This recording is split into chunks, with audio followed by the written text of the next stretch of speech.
These are the solutions to the DEB Junior Cycle Higher Level Maths 2024 Mock Paper. Question 1a, write each of the following numbers in the form a square root 2 and then use your answers to find the value of that given your answer in third form. So we could use our calculators to work these out if you want. If you just type in the square root of 8, you'll get your answer in the form a square root 2. But that's the same as doing 4 multiplied by 2, or square root of 4 multiplied by 2 to make square root of 8.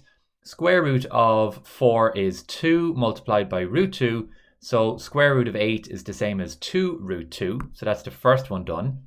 Looking at the square root of 18 then, square root of 18 is the square root of 9 multiplied by the square root of 2. Square root of 9 is 3 multiplied by square root of 2, which is 3 root 2. Looking at the third one, we have square root of 32, and 16 by 2 makes 32. So that's going to be the square root of 16 multiplied by square root of 2. Square root of 16 is 4 multiplied by root 2. So that's 4 root 2. And like the question says here then, it wants us to find the value of the addition and subtraction of that. So it's going to be the square root of 8, which we have as 2 root 2. I'm adding on root 32, which we found to be the same as 4 root 2, and then subtract root 18, which is 3 root 2. Adding the first two together, I have 2 root 2s and 4 root 2s. That makes 6 of them, so 6 square root 2, and then take away the 3 root 2, and 6 take away 3 is 3 root 2. Question 1b, the average human hair has a diameter of 0.0008 centimeters. Write that number in the form a multiplied by 10 to the power of n. So our extremely small digit here is 0.008. I need to write it in this form here, a multiplied by 10 to the power of something. Now a has to be a number between 1 and 10. So I'm going to use 8 as my number. So I'm going to put my decimal here. So I'm starting here and I'm going to count 1, 2, 3. So I'm going forward 3 tens. So that's going to be 8, my number between 1 and 10, or 8.0 if you wish. If you want to put in the 0.0, that's fine. But it's 8 multiplied by 10. Now I'm going an extremely small number, so I'm going back units of 10. So that's minus to the power of 3. So 8 multiplied by 10 to the power of minus 3 centimeters. Question C. Using the laws of indices, solve the following to find the value of m. So we're going to our log tables here on page 21. So a lot of the information we're using now will be coming from page 21 of the log tables. Now, just looking at the top of the fraction first, 5 to the m multiplied 5 to the 7. That's going to come from the very first rule on the top left-hand corner of the page, which is a to the power of p, a to the power of q is equal to a p plus q. Now I can put a plus between these, a multiply I should say, and now it's starting to look like our 5 to the m times 5 to the 7, and that's the same as going 5 to the power of m plus 7. So therefore I now have 5 to the power of 21 on the bottom, so on the top I have 5m plus 7 over 5 to the power of 21. Now this 1 here is the next thing I need to look at. What's this the same as? So again on page 21 of my logs, the 5th log down on the left hand side is written as a to the power of 0, the 4th log down is equal to 1. So this 1 can be written as 5 to the power of 0 because my base number is 5 in all of the other parts. So 1 can be written as 5 to the power of 0. So that's our next step. Next thing now I want to do is divide this fraction on the left-hand side. So looking at the second rule in my log tables, page 21, it's written as a to the power of p over a to the power of q. And to divide that, it's the same as subtracting the powers. So here I have 5 to the power of m plus 7. I'm just putting it into a bracket there. And I'm now going to subtract my 21. So you don't need to put it in brackets if you don't want to. That's equal to 5 to the power of 0. Tidying up that power now, it's m plus 7 minus 21, which is m minus 14, is equal to 5 to the 0. Now you can see here they both have the same basis, so I can ignore that. So therefore all I have to do now is solve the powers. So therefore, m minus 14 has to get me to 0 on the right-hand side. So just a little bit of simple algebra here. I get m is equal to 14. Question 2a, a triangle ABC has sides of length 5 as shown. Part 1, what type of triangle is this? So a triangle where 3 sides are equal is an equilateral triangle. So all sides are equal in length, which also means all angles are equal in length or in size. So in part 2 now, it says write down the size of the angle ABC. ABC is this angle here. All angles in a triangle must add up to 180. It's a equilateral triangle, so all angles are equal. So if I divide by 3, I'll get the size of each of those individual angles. So they are all 60 degrees.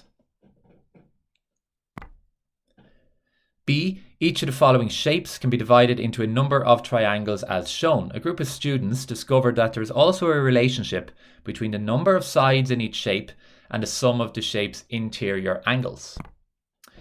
Part I, fill in the missing values in the table below, showing the number of sides, the number of triangles formed, and the sum of the interior angles for each. So they've done the first one there for us. So number of sides n, so that's just telling me how many sides are on the triangle. So that is 3. 1, 2, 3. Number of triangles, well, there's only one of them, and the sum of all the interior angles, so this angle plus this angle plus this angle, must add up to 180 degrees because all angles in a triangle add to 180. Looking now at the next shape, the middle one, the purple one, it's a quadrilateral, so number of sides on the shape, we have 1, 2, 3, 4, so 4 sides. It's split into 2 triangles, so each of those triangles has 180 degrees each, so 180 plus 180 makes the sum of the interior angles of 360 degrees. The next shape now is a pentagon. It has 5 sides, 1, 2, 3, 4, 5. It's split into 3 triangles, counting them off the picture here in yellow, 1, 2, 3. And if I have 3 triangles, it must be made up of 180 plus 180 plus 180, each one of them being 180 degrees, or 180 multiplied by 3, which is 540 degrees. Part 2. Tick the correct box to show which algebraic expression below represents the sum of the interior angles in a shape with n sides where n is greater than 3. So n sides just means any size shape, as long as it's bigger than a triangle. I'm going to tick the second one here, 180 multiplied by n minus 2. Reason for that is you can do it through a little bit of trial and error here, my justification. So let's look at the triangle here with this one here, for instance, with 3 sides, so 180 bracket 3 minus 2. BIMDAS tells us to do subtraction first, so 3 take away 2 is 1, and 180 multiplied by 1 is 180. And that tied in with the answer we got up above. So it works there. Let's do out the next one. 180, n minus 2. N is going to be 4 in this case, the number of sides. So 180 times 2 is giving me 360 degrees. And that's exactly what I got in the second row. Let's check out the pentagon now and see does that work for us. So it's going to be 180 times 5 minus 2, because there's 5 sides on my pentagon. 180 multiplied by 3 gets me my 540 degrees. So that one's also working for me. So we could continue this on and on for n amount of sides. Part 3 to question 2b, work out the sum of the interior angles in an octagon, an 8-sided shape. So an octagon has 8 sides, and the formula here that we're using is from part 2 up above, 180 times n minus 2. We are going to sub in 8 for n, the number of sides on an octagon. So 8 take away 2 using BIMDAS first of all is 6. So it's 180 multiplied by 6, which is giving me 1080 degrees. Question 3, a circular Ferris wheel has a circumference length of 125 pi. Work out the length of the radius of the Ferris wheel. So using your log tables now for your formulae for circles and so on, we're coming to page 8 in your log tables. And it's telling us here that the circumference of the wheel, which is the perimeter of the wheel, and that's the length in other words. So the formula for length or circumference for my log tables is 2 pi r. Now I'm now going to let my circumference or my length equal to my formula. So 125 pi is equal to 2 pi r. Pi is common to both sides, so I can divide both sides by pi. So that's leaving me with 2r is equal to 125. Now I'm going to divide both sides by 2. So that's leaving me with r equals 125 divided by 2. And 125 divided by 2, if you want to turn it into a decimal, is 62.5. The question is in meters, so make sure and put in your unit. B. There are 30 pods on the Ferris wheel. Each identical pod is made of glass. They are in the shape of a cylinder with a hemisphere each end. The cylindrical part has a diameter of 3 meters and a height of 4. Work out the volume of each pod. So we need to break this up into 3 shapes. I have a hemisphere, then a second hemisphere at the other end, and then in the middle I have this cylindrical shape. So let's worry about the cylindrical shape number 3 first of all. So I'm just going to sketch it out here first of all. So that's my cylinder, and the information I know about it, it has a length here of 4 and it has a height here of 3, or diameter of 3. If it has a diameter of 3, it must have a radius half of that. So my radius is equal to 3 divided by 2, so 1.5. The volume for a cylinder from my log tables is pi r squared h, coming from page 10 in my logs. And filling that in, I get pi times 1.5 squared times the height, which is 4. So the volume of the cylindrical part is going to be 9 pi meters cubed, because it's volume. So that's the first step done. I'm now going to come over and look at the 2 hemispheres at either end. So just sketching them out here now. I have the hemisphere on the left hand side and a hemisphere over on the right hand side. Now when I join 2 hemispheres together, my sketching there isn't great, but when I join them together, I'm going to make a sphere, a complete 3D, like a football basically. So the volume of a sphere from your log tables is 4/3 pi r cubed. And I just need to work out that volume now. So the volume of the 2 of these put together is 4/3 multiplied by pi multiplied by radius squared. Now my radius is the same as the cylindrical shape, which is 1.5. Typing that into my calculator, I'm getting a volume of the sphere, or the 2 hemispheres, as 9/2 pi meters cubed. Now I just forgot there, that's a meters cubed, or a cubed on my radius up above. So the final part of that question wants me to now figure out the total volume of the pod. So I need to add those 2 answers together. So it's the cylindrical part, 9 pi plus 9/2 pi, and when I add them together, I'm getting, on my calculator, 27/2 pi meters cubed. Don't forget to put in our meters cubed. And the question, just go back up, wanted it in that form. It didn't want it in decimal. It wanted our answer to be a fraction multiplied by pi. Part 2, work out the total surface area of glass required to make all 30 pods. Give your answer to the nearest 1 decimal place. Well, let's look at 1 pod first of all. Now, we're again sticking to page 10 in my log tables. Let's start with the cylindrical shape first. Again, same as the previous part. I think we called that number 3, wasn't it? Yeah, so I labeled that number 3. So that's 3 again. Now, the curved part of a cylinder is the A in your log tables, area. So that's 2 pi r h.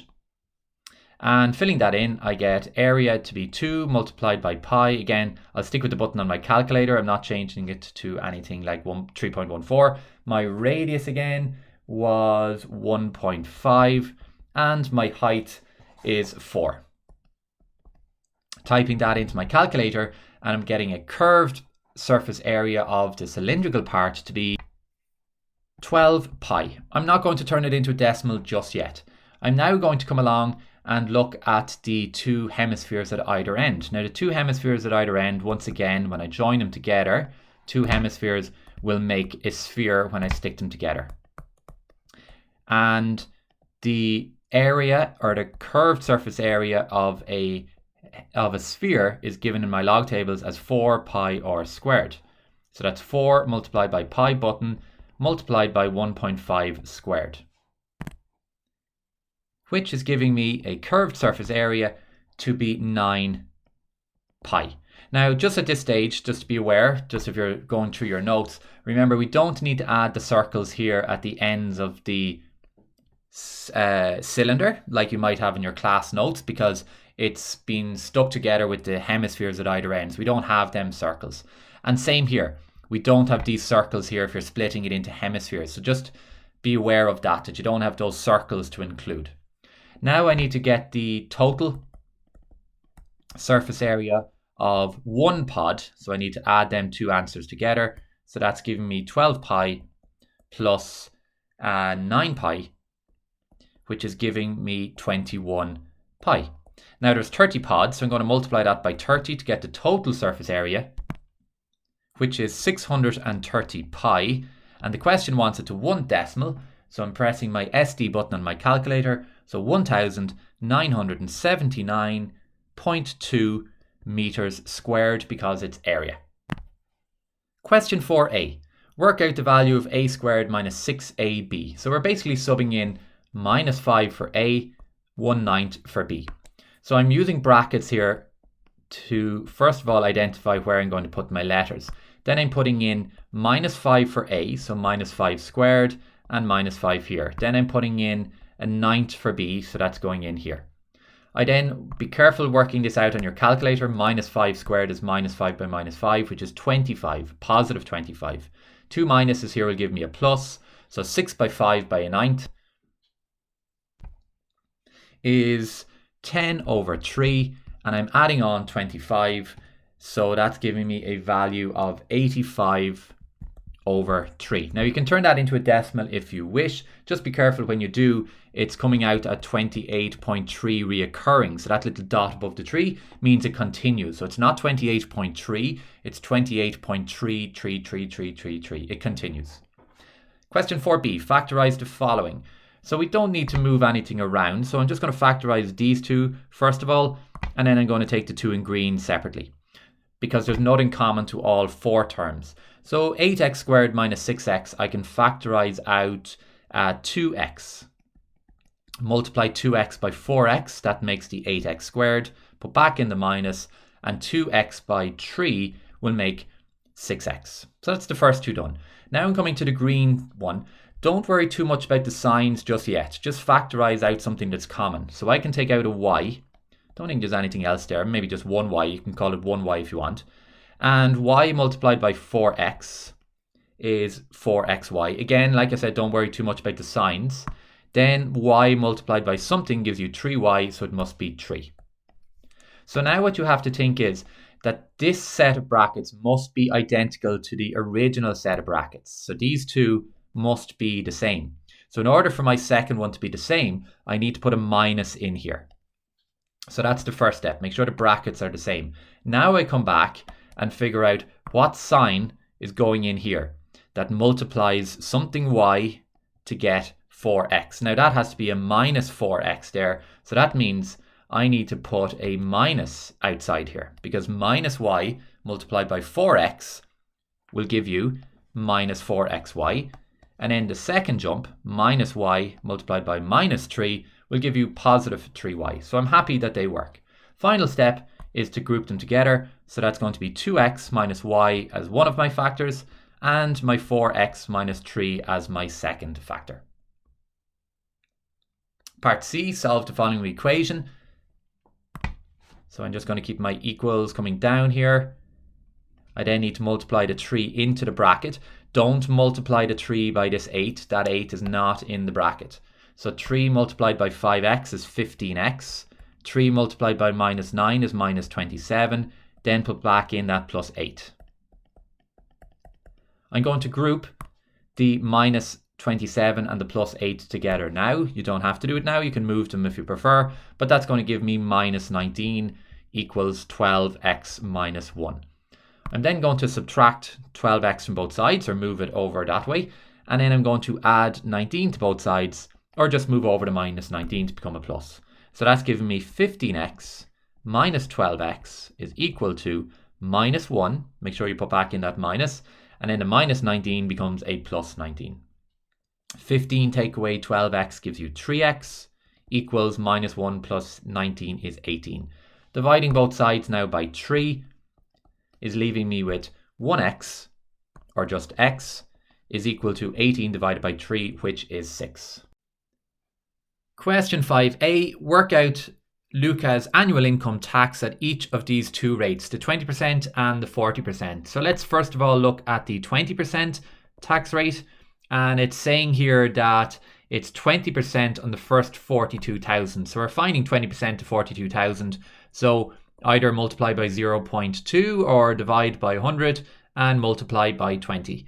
So that's giving me 420 multiplied by 20, which is giving me a tax rate balance of 8,400 euro. So that's my first one, 8,400.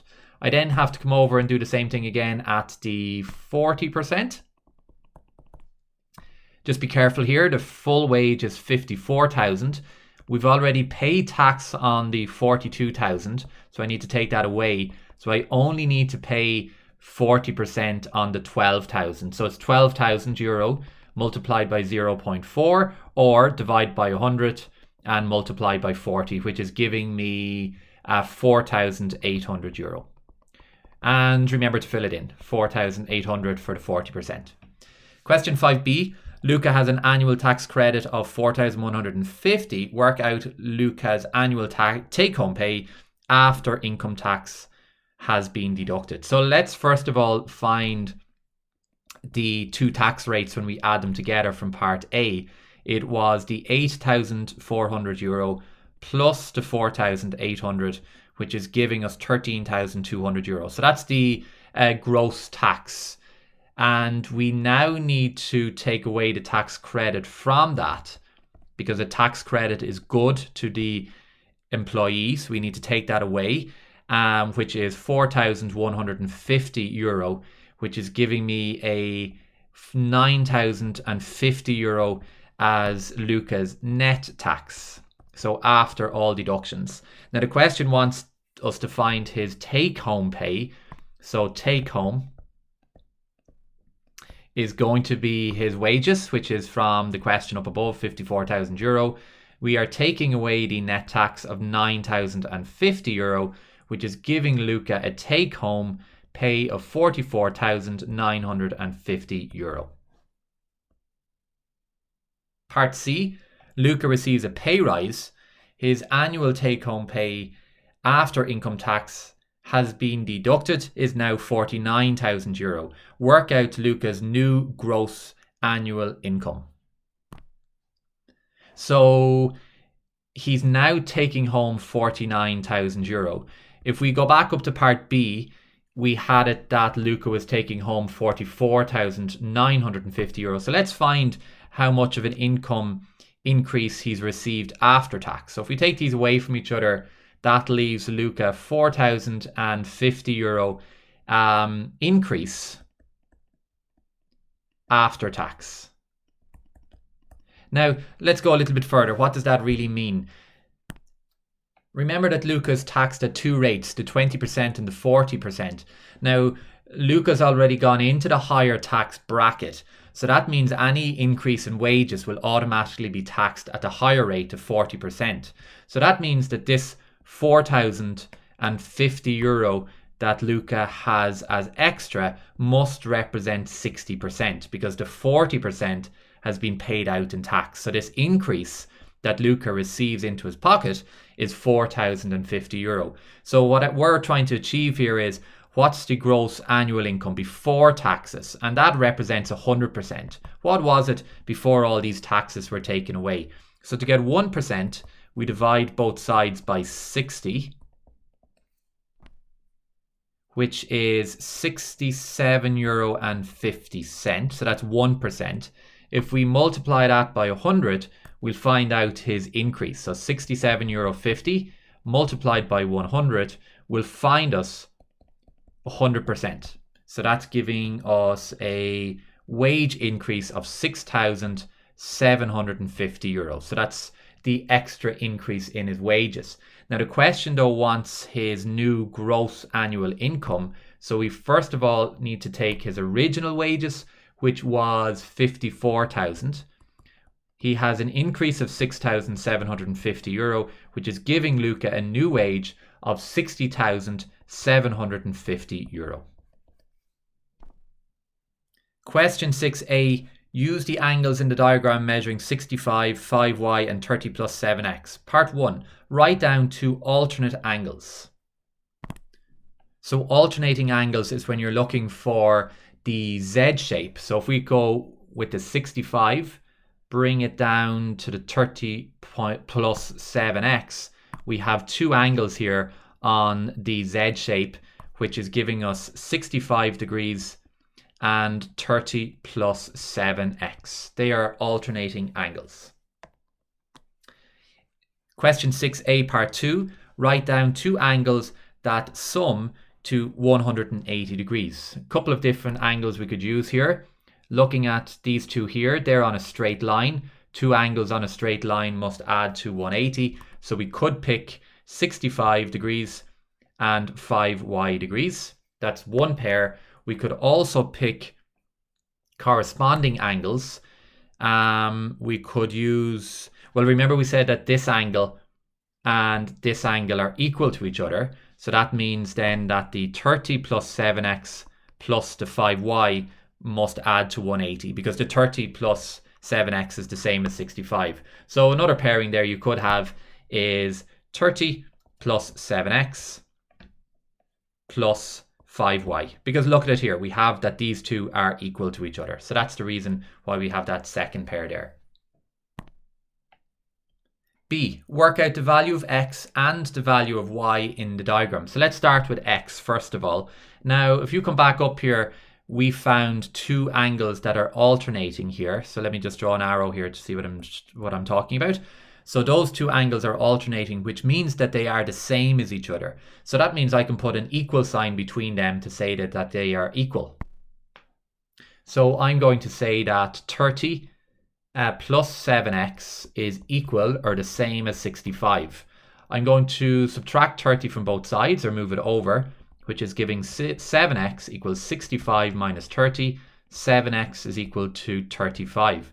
Dividing both sides by 7 is giving me x as 5. I now need to come over and solve for y. Looking at my two angles here that add to 180. So what I'm going to do here is I'm going to basically just take that sum, 65 plus my 5y, and let that equal to 180 and solve that. So I'm going to subtract 65 from both sides. So 5y is equal to 180 minus 65, which is giving me 115 equals 5y. So y is equal to, if I divide both sides by 5, giving me 23. So y is 23. Work out the length of the line segment EF. So let's come up here to our picture. So it's trying to get us to get the length of EF. EF is this line here. They want us to get the length of that. So what we're going to use here is our knowledge of ratios. So we're going to basically match these two up here, AB. So I'm going to write this out again down in the box provided. But I'm going to have my AB over my BC. So that's going to be a ratio for the line segment A to C. So hopefully people can see that.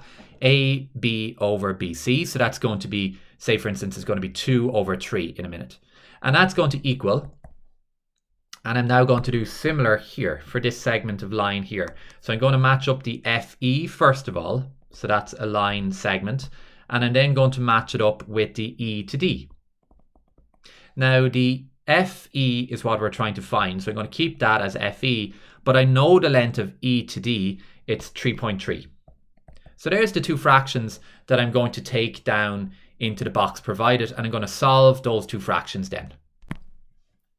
So these are the two fractions that I just worked out up above at the picture. Now to solve two fractions equal to each other, simple way is to cross multiply. So I have 3 multiplied by FE, so that's 3FE, the length I need to find. And that's equal to 2 times 3.3.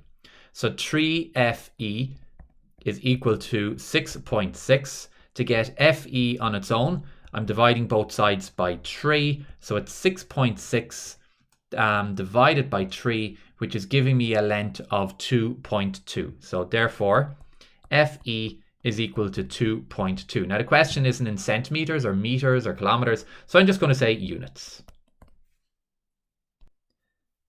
Question 7a part 1. Tick the correct box to show what type of data is recorded above. Tick one box only, give a reason for your answer. I'm ticking numerical, and the reason I'm ticking numerical is because in the first line here it says the number of passengers. So you're counting the number of people, so the data in the question is counted. So I'm counting the data, i.e. passengers. So when you're counting something, it's categorical, or sorry, numerical. Categorical is when it's words and you're listing it out. Part 2, the range of passengers on the bus is 43. Work out the value of x in the stem and leaf.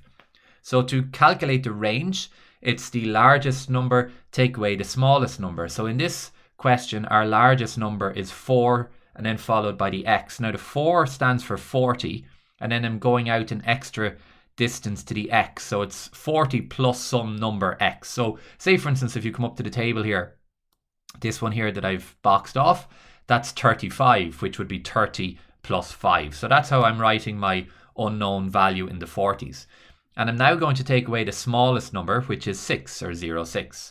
So that's going to be 40 plus x, take away 6. Now the question tells us that my range is 43, so I'm letting that equal to my range, which is 43.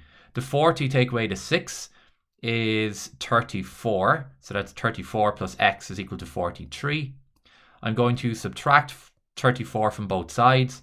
So that's giving me 43 minus 34. So x is equal to 9.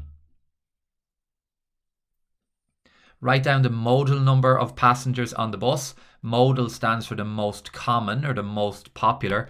So the most common number in my table is 24. You can see here that I have 2 4s in my stem and leaf. So my modal number is 24. Find the median number of passengers on the bus. The median is found by the middle number.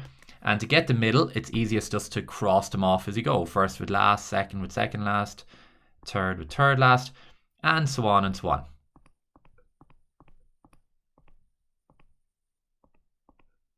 So my middle number is between 26 and 27. So I need the average of 26 and 27, which is 26.5, which is found by going 26 plus 27 and dividing it by 2.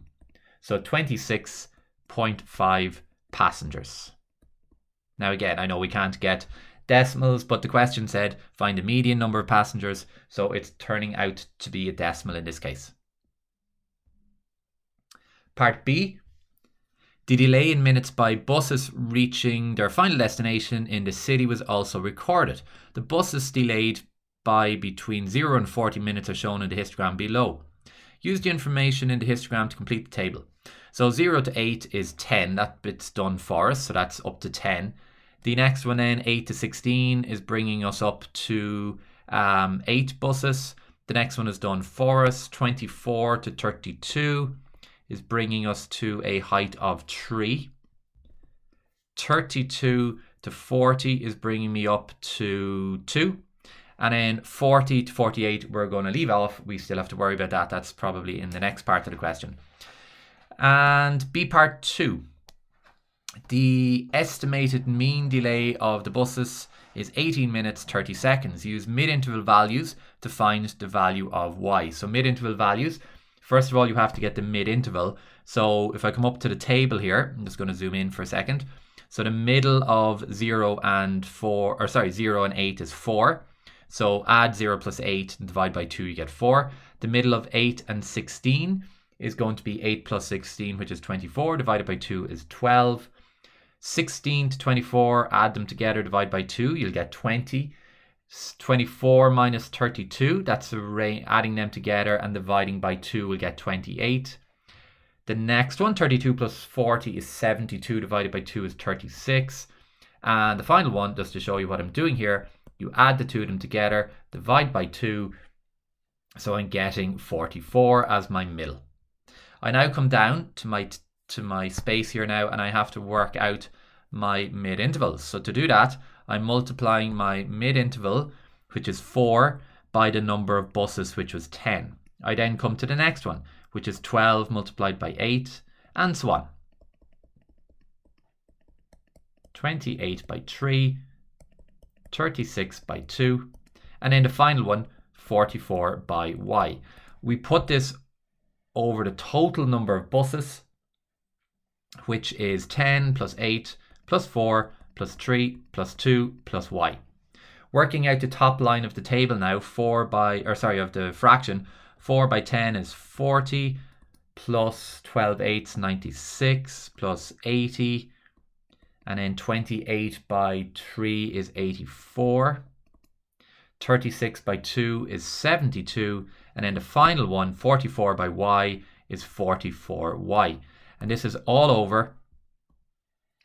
Adding the 10, the 8, the 4, the 3, the 2 together, you get 27. And then don't forget, it's plus y. It's not 27y, it's 27 plus y. The question here, or actually let's go another step. Let's tidy up the top line there. When we add 40, 96, 80, 84, 72, we get 372 plus 44y. And that's all over 27 plus y. Now the question then tells us that the estimated mean is 18 minutes 30 seconds. So I'm going to let my mid-interval value equal to that. Now 18 minutes 30 seconds is 18.5 minutes. Again, 30 seconds is half a minute, so I'm going to let that equal to 18.5. I'm going to put that over 1, cross multiply, in order to solve for y without the fractions. So when I cross multiply, I get 372 plus 44y is equal to 18.5 multiplied by 27, which is 499.5. And then the 18.5 by the y gives you plus 18.5y. Moving the y's to the left and the numbers to the right. So that's going to give me 44y minus 18.5y is equal to 499.5 subtract 372. Running out of space here, so I'm just going to squeeze it in here.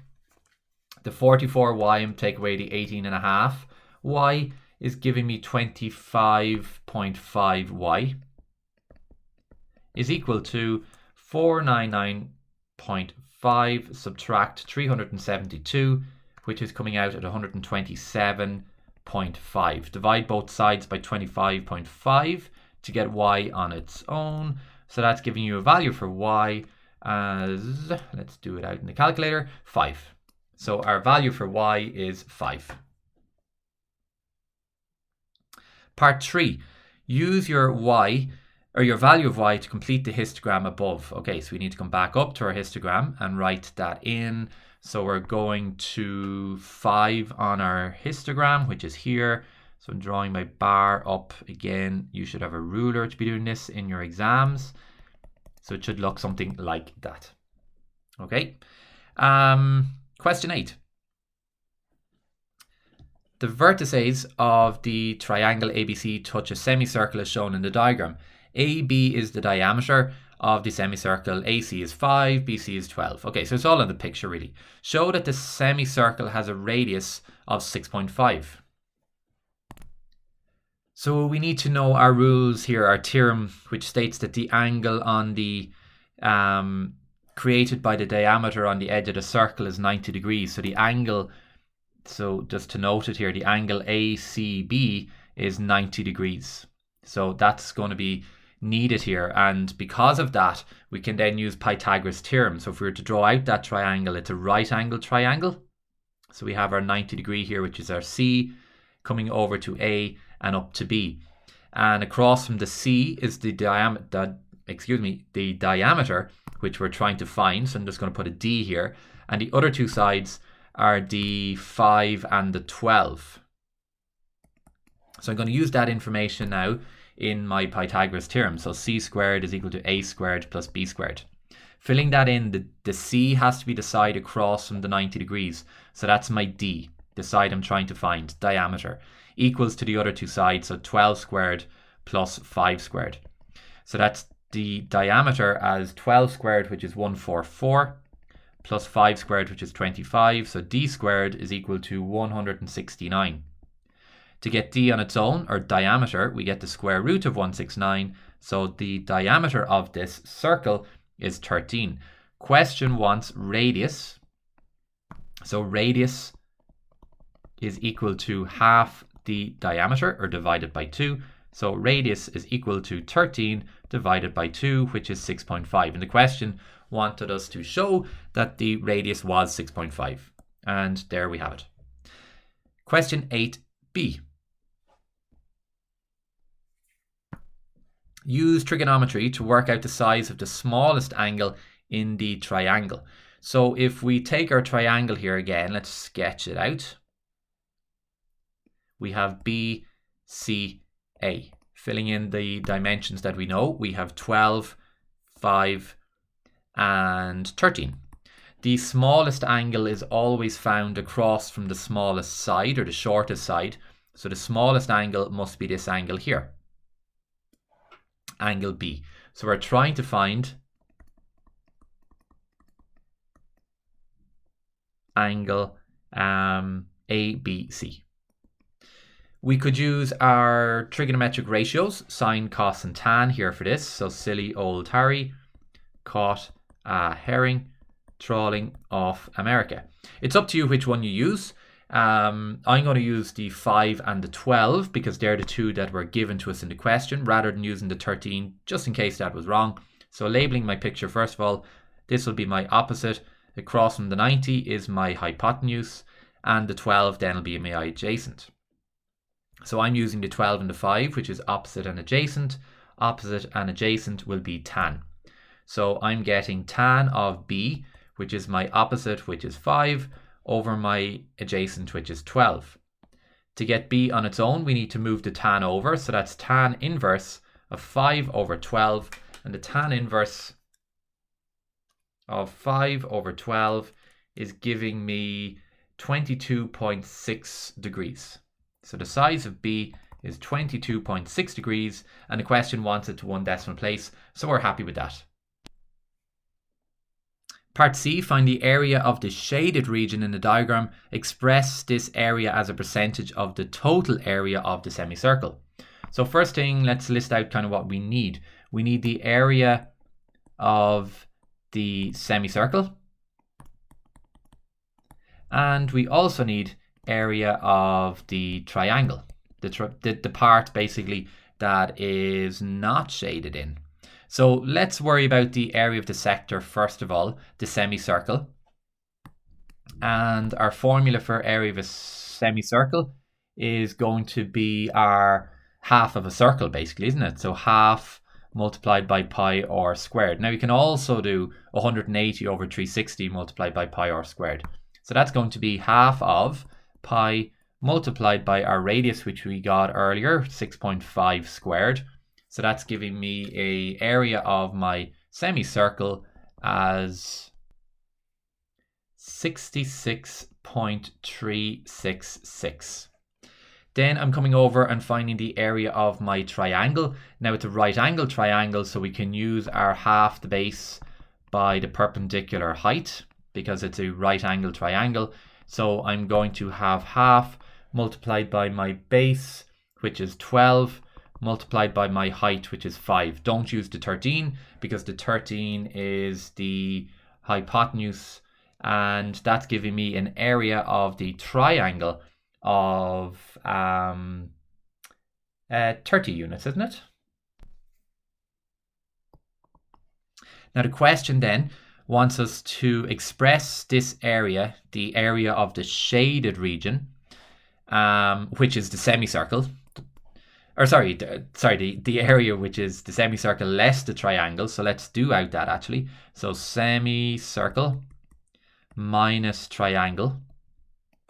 So that's 66.366 minus 30, which is 36.366. So that's the area of shaded region. And now the question wants us to get this as a percentage of the total area. So it's going to be 36.366 over the total area, which is 66.366. And I'm multiplying that by 100 over 1. And that's giving me 54.796%. Question says to 1 decimal. So that's giving me a final answer of 54.8%. Question 9a, write the coordinates of the point A, B, and C. So A is back minus 1 up to 3. So minus 1, positive 3. B is back minus 3, down minus 3. So minus 3, minus 3. C is across positive 7, down negative 3. So 7 minus 3. Question 9b, complete the parallelogram to show the point D. Write down the coordinates of D. So just looking at my picture here, first of all, I need to come across 1, 2, 3, 4, 5, 6, 7, 8, 9, 10 spaces parallel to that red line. So 1, 2, 3, 4, 5, 6, 7, 8, 9, 10. So my coordinate is going to go at 9, 3. And so that's 9, 3, the coordinate of D. And it says to complete the parallelogram, so I need to draw that parallelogram. Again, I should have my ruler if it's an exam. And I need to connect my point C to D. And good practice would be to label the coordinate D on my diagram as well. C, a fountain is to be built at the midpoint between A and C. Write down the coordinates of the fountain. So A and C, so again, I'm just going to use my ruler here just so we can visualize what's happening here. So it's like we have a line, so we're going to use our formula for this, but just what's happening here is you have a line coming from A to C. We're looking for the midpoint of it. So it's going to be around here somewhere, isn't it? So our midpoint formula from our log tables is going to be midpoint, which is equal to x1 plus x2 divided by 2, y1 plus y2 divided by 2. Good practice then to write down the two coordinates that you're working with. So I'm working with A, which is minus 1, 3, and C, which is 7 minus 3. Label the two coordinates with your x1 and y1, x2 and y2. Filling those in now to my midpoint formula, I have x1 plus x2, which is 7 over 2, and then y1, which is 3 plus minus 3 over 2, and that's simplifying to 6 over 2, 0 over 2, 6 divided by 2 is 3, 0 divided by 2 is 0. So my fountain is here at 3, 0. We could have worked that out from the picture, but it's always better to use the formula when you can. D, a fence is to be built around the perimeter of the park. Find AB and hence work out the length of the fence. So AB is the side of the parallelogram here. Sorry, AB, I presume it's asking us to find. Yeah, sorry, my fault. AB. So they want us to get the length of this line here, A to B. Now we have A to D and we have B to C. We can just count them from the grid. So to get the length of A to B, I'm going to use Pythagoras' theorem. I'm going to create a triangle here out of it. And I'm going to use this triangle here. And I'm going to use the base of my triangle to be 2 and the height of my triangle, well, it's going from 3 down to 0, so that's 3, and minus 3 up to 0, so that's another 3. So that's giving me a total height of 6. So I'm using the right angle triangle of height 6 and base 2. And my Pythagoras theorem, c squared is equal to a squared plus b squared. and labeling it. The side across from the 90 is your C, and the other two sides are your A and your B. So that's giving me C squared, which in other words, actually, let's call it by its correct label, that's AB going from my picture, is equal to my A, which is 6 squared, and my B, which is 2 squared. So that's giving me a AB squared is equal to 36 plus 4. And then I get the square root of that to get AB on its own. So it's the square root of 40. Now I need total perimeter. Total perimeter is to add the sides together. So I have root 40 plus root 40 for the other side. Let's come back up to our picture. So I have root 40. I have root 40. And now from A to D, it's 1, 2, 3, 4, 5, 6, 7, 8, 9, 10. And B to C is the same. So it's a 10 plus a 10. So root 40 plus root 40 plus 10 plus 10. So that's giving me a total perimeter of 20 plus 4 root 10. Question wants it to 2 decimal places. So press your SD button on your calculator. So it's coming out at 32.65 centimeters. E. Each 1 centimeter unit on the coordinate diagram represents an actual distance of 50 meters. The actual area of the park is that. Work out the area of the parallelogram in the diagram. A couple of ways you could do it. You could go back up and find the area of the parallelogram in basic area and volume chapter in your course. We can use what's given to us in the question here. So let's go around that way just as a little bit of practice, converting the scales. So just we have 1 centimeter by 1 centimeter represents 50 meters by 50 meters in reality. So to get the area of one grid, let's call it, it's going to be length by width, which is 50 by 50. And 50 by 50 is coming out as 2,500 meters squared. So that's one grid on my picture. So 1 centimeter squared represents 2,500 meters squared. Now I want to convert that back to centimeters. So my area of my park is 150,000 meters squared. And I'm going to divide that now by one grid, 2,500, which is coming out then at 60 centimeters. So that's that way. As I said, you could also get the area of it by using the area of a parallelogram, splitting the shape into 2 triangles and a rectangle, whichever suits.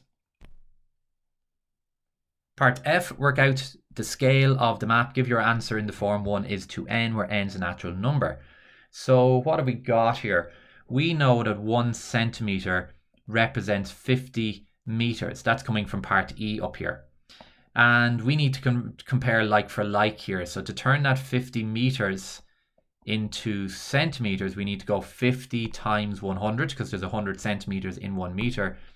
So that's giving me 1 centimeter is equal to 5,000 centimeters in reality. So my scale is going to be 1 is to 5,000. So 1 centimeter represents 50 meters, which is 5,000 centimeters. 1 centimeter to 5,000 centimeters. Question 10a, work out term 5, the next term in the sequence. So our sequence, the first 4 terms, 2, 8, 16, 26. So we need to spot whether it's a first difference first of all. It's increasing by plus 6, plus 8, plus 10. So it's not a first difference. And we'll go again for our second difference. So plus 2, plus 2.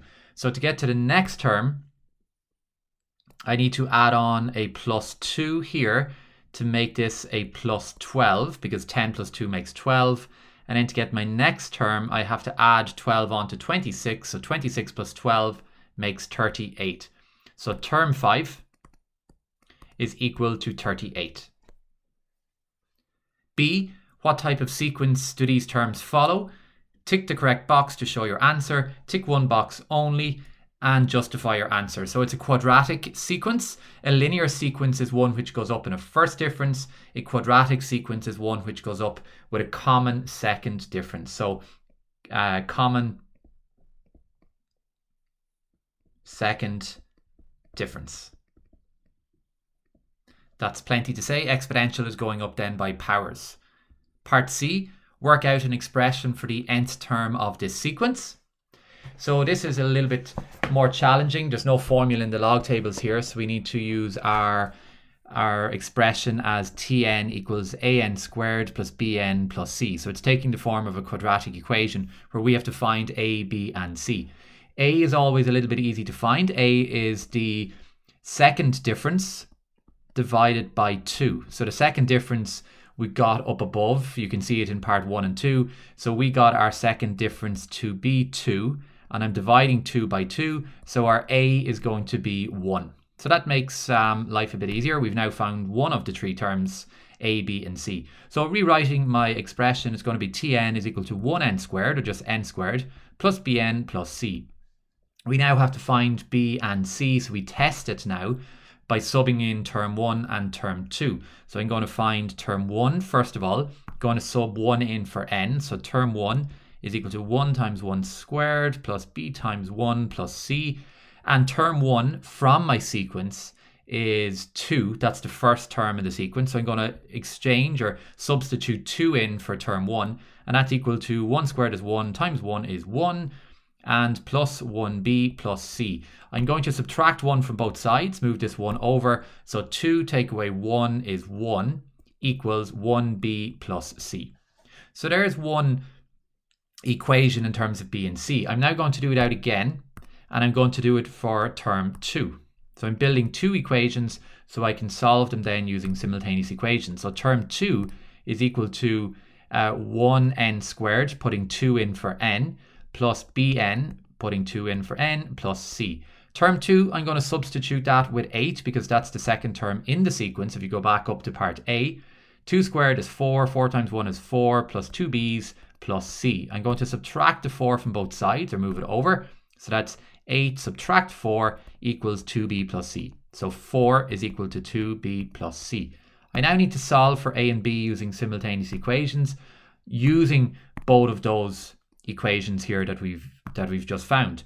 So my first one, 2b plus c is equal to 4. I'm just putting the 4 at the back. We're used to putting the constant at the end, but you can keep it at the front if you want. And the second one, 1b plus c is equal to 1. Again, doesn't matter which one you write on top and which one on bottom. I'm multiplying the bottom by a negative 1, or changing the signs here basically. And the c's will cancel out. 2b subtract 1b is 1b, and 4 take away 1 is 3. So b is 3. We now have to find our c. So find c, and I'm going to sub in my value for b into one of those equations. I'm going to take the second one, it's a bit easier. It's 1b plus c is equal to 1. So subbing in my 3 for b, that gives me 3 plus c is equal to 1. Subtract 3 from both sides or move it over. That's giving me c is equal to 1, take away 3, so c is equal to minus 2. So it did say work out an expression. So my expression is Tn is equal to an squared plus bn plus c. And I'm subbing in my a, b, and c now. So 1n squared plus 3n plus minus 2, which is just 3n minus 2.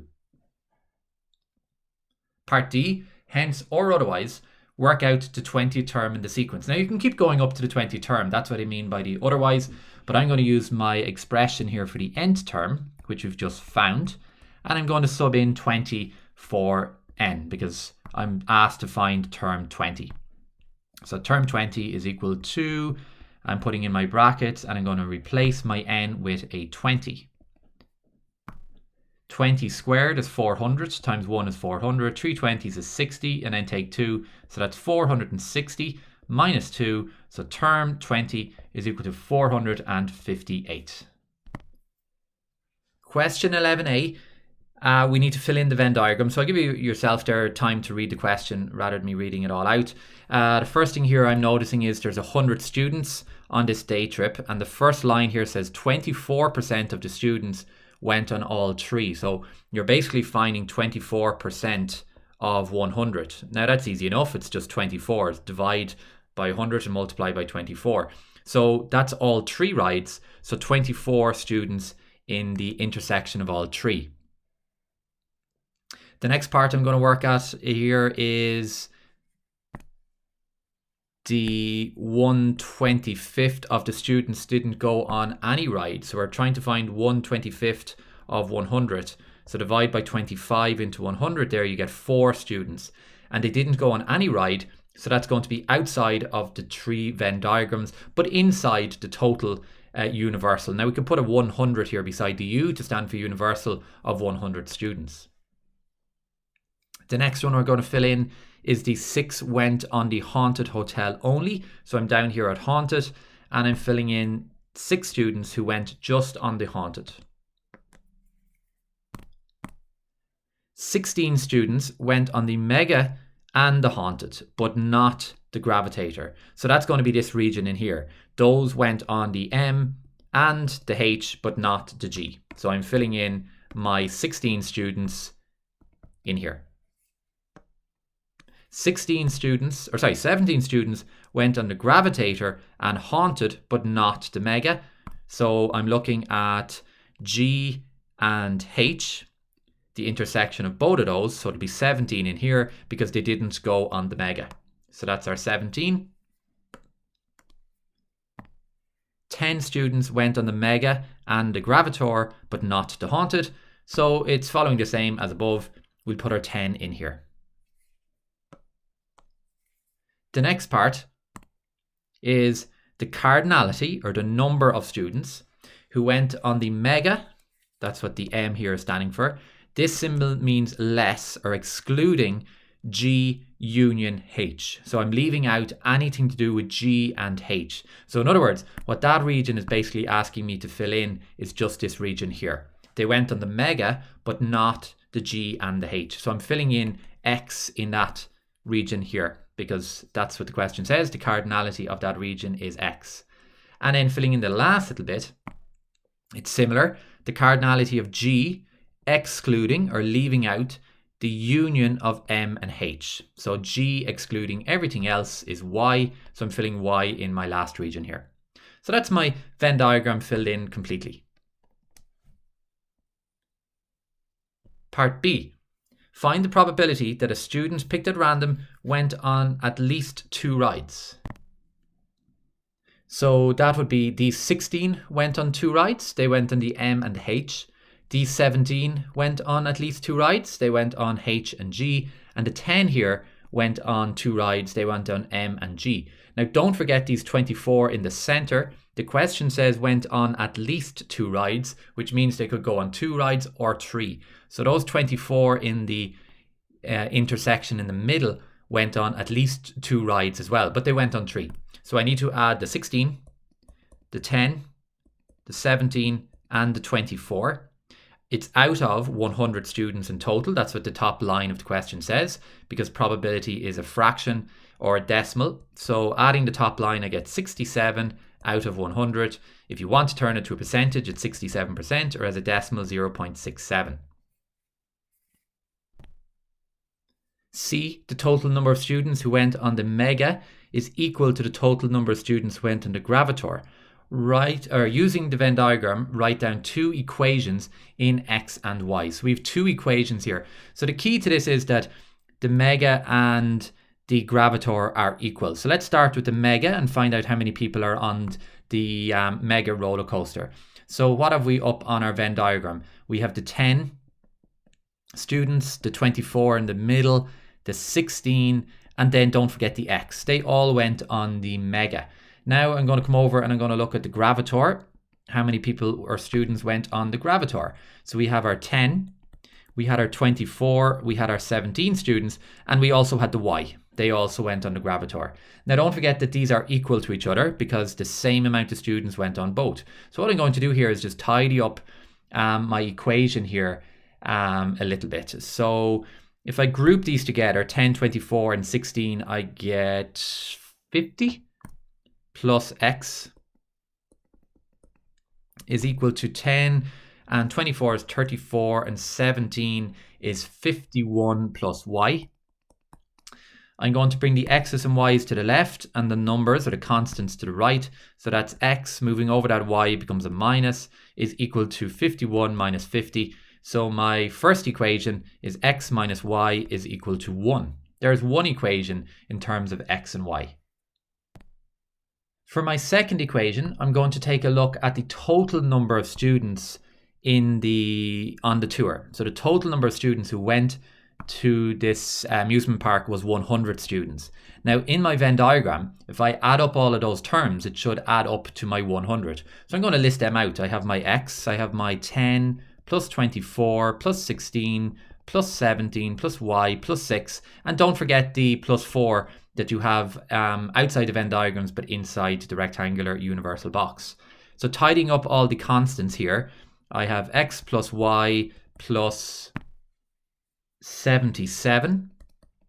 I'm going to move that 77 over to the left hand side, or subtract it from both sides, which leaves me with 100 minus 77 is equal to x plus y, and I'm stuck for space here, but 77 from 100 leaves 23 is equal to x plus y. So my two equations here are going to be the first one here, x minus 1 equals, or sorry, x minus y is equal to 1, and the second one is this one here, x plus y is equal to 23. I'm just putting the equals to 23 at the back. It then says work out the value of x and y, so this is going to be simultaneous equations.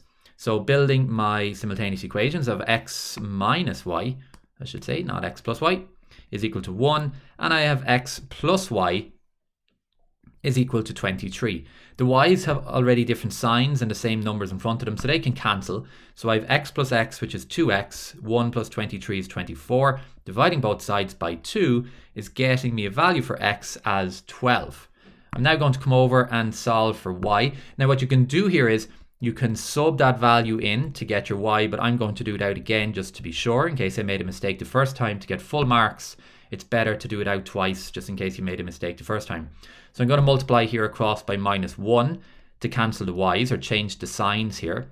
So x minus x is gone, minus y makes minus 2y, and 1 take away 23 is take 22.